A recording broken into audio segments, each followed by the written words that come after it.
आज वाल्मिक कराडची सलग तिसऱ्या दिवशी सीआयडी चौकशी होतीये। सीआयडी कस्टडीमध्ये असलेल्या वाल्मिक कराडची चौकशी सातत्याने चालू आहे।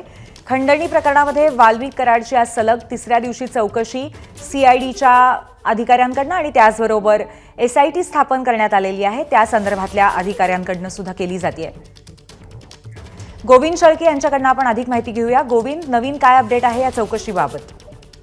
या चौकशीबाबत नवीन अपडेट असं आहे पूर्वी की मागच्या 3 दिवसापासून म्हणजे आज तिसरा दिवस आहे, सातत्यानं दिवसभरामध्ये वेगवेगळ्या प्रकारचे सीआयडीचे अधिकारी नेमले गेलेले आहेत, जे 2-2 तासाला येतात आणि रिमांडमध्ये असलेल्या वाल्मिक कराड याची चौकशी करतात। स्वाभाविक आहे, काल आपण बघितलं की जी एसआयटी नेमण्यात आली आहे संतोष देशमुख हत्या प्रकरणाचा तपास करण्यासाठी, त्याचे प्रमुख बसवराज तेली हे काल बीडमध्ये होते।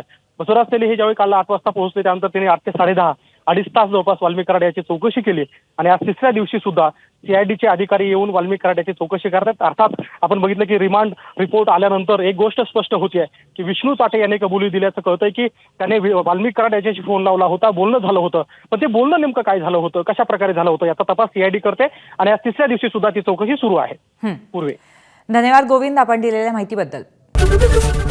एबीपी माझा, उघडा डोळे बघा नीट।